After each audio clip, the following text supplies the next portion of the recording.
नमस्कार मित्रांनो, AP the horror mysterious and historic story टेलरच्या नवीन भागामध्ये तुमचं सर्वांचं मनापासून स्वागत आहे। आजच्या भागात आपण जाणून घेणार आहोत की सोमनाथ ज्योतिर्लिंग या प्राचीन आणि विशाल मंदिराला सोमनाथ हे नाव कशाच्या आधारे प्राप्त झाले, त्यामागची कथा काय आहे हे जाणून घेणार आहोत। तर चला मित्रांनो, व्हिडिओला सुरुवात करण्याआधी तुम्हा सर्वांना एक विनंती की तुम्ही जर चॅनलवरती नवीन असाल तर चॅनलला नक्की सबस्क्राईब करा आणि बेल आयकॉन दाबायला विसरू नका। आणि अशाच प्रकारच्या हॉरर, मिस्टेरियस आणि हिस्टॉरिक व्हिडिओ जर तुम्हाला आवडत असतील तर लाईक, शेअर आणि कमेंटद्वारे तुमच्या प्रतिक्रिया आमच्यापर्यंत पोहोचवा, जेणेकरून अशा प्रकारच्या व्हिडिओ बनवण्यासाठी आम्हाला प्रोत्साहन मिळेल। चला, अधिक वेळ न घेता आपल्या व्हिडिओला सुरुवात करू।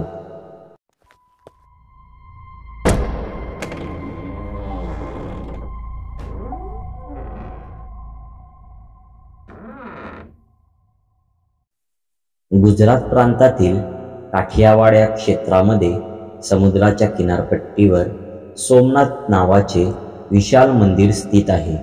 या क्षेत्राला प्रवास क्षेत्र म्हणून सुद्धा ओळखले जाते। पुराणात जे काही प्रमाण आहेत त्यानुसार प्रजापती दक्ष राजा यांना माता पार्वती व्यतिरिक्त 27 कन्या होत्या। त्या 27 कन्यांचा विवाह हा चंद्रदेवासोबत झाला होता, परंतु चंद्रदेव त्या 27 मधल्या एका कन्येवर सर्वात जास्त प्रेम करत होते। तिचं नाव होतं रोहिणी। या गोष्टी त्या 26 कन्यांच्या लक्षात आल्यावर त्यांनी आपल्या पिताश्रींजवळ जाऊन या गोष्टीची तक्रार केली। पहिल्यांदा प्रजापती दक्ष याने चंद्रदेवाला समजवण्याचा प्रयत्न केला, परंतु चंद्रदेव रोहिणीला सोडून अन्य कोणाकडे पाहत सुद्धा नव्हते। त्यावेळी प्रजापती दक्षने चंद्रदेवाला एक श्राप दिला की तुमचे संपूर्ण अस्तित्व नष्ट होऊन जाईल। आणि प्रजापती दक्षच्या श्रापामुळे चंद्रदेव पूर्णपणे नष्ट झाले। चंद्रदेव नष्ट झाल्यामुळे पृथ्वीवरची पूर्ण शीतलताही नष्ट झाली होती। त्यामुळे ऊन, वारा, पाऊस याचे जे चक्र होते ते पूर्णपणे विस्कळीत झाले होते। या सर्व प्रकारामुळे सर्व देवी देवता एकत्रित येऊन ब्रह्मदेवांकडे जातात। ब्रह्मदेव सर्व देवी देवतांसमवेत चंद्रदेवाजवळ आले आणि चंद्रदेवाला सांगितले की तुमची ह्या श्रापातून मुक्तता केवळ आणि केवळ महादेवच करू शकतात। तुम्ही प्रवास क्षेत्रामध्ये जाऊन महादेवांची आराधना करा। ब्रह्मदेवांच्या सांगण्याप्रमाणे चंद्रदेव प्रवास क्षेत्रामध्ये येऊन महादेवांची कठोर आराधना करण्यास सुरुवात करतात।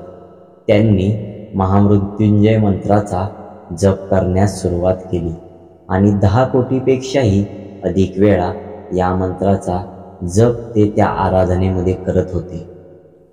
चंद्रदेवांच्या या कठोर आराधनेमुळे महादेव चंद्रदेवांवरती प्रसन्न होतात आणि चंद्रदेवाची त्या श्रापातून मुक्तता करून त्यांना एक वरदान देतात की तुम्ही अमरत्वाला प्राप्त व्हाल, म्हणजे तुमचा कधीही क्षय होणार नाही। प्रजापती दक्षच्या श्रापामुळे तुमचा क्षय तर होईल, पण एका कलेमध्ये फक्त 15 दिवसांसाठी, आणि हळूहळू एका कलेमध्ये पुन्हा तुम्ही पूर्णत्वाला प्राप्त व्हाल।